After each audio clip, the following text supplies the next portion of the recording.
Messi yoki Ronaldo anchadan beri ko'tarilmay kelayotgan bu mavzuga Mbappedan ajoyib javob. Messi yoki Ronaldo? Voy, men ikkalasi bilan ham o'ynaganman. Messi bilan birga o'ynaganman, Ronaldoga qarshi o'ynaganman. Krish mening kumirim, lekin Leo bilan ham birga o'ynaganman. Har ikkisiga qarshi o'ynagan inson sifatida aytish mumkinki, aslida ular ikki xil futbolchilar. Bir xil emas. O'xshashmasa, yo'q, umuman ikki xil futbolchilar. O'ylashimcha, ular o'rtasidagi qarama-qarshilik ajoyib bo'lgan.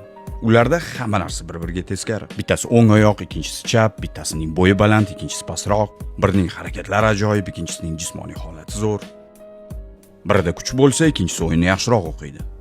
Va sen biri mehnat, ikkinchisi talant degan gaplarga qo'shilasanmi? Umuman mana shu gaplarda o'zi ma'no bormi? Ya'ni Messi shu darajaga yetish uchun mehnat qilmaganmi?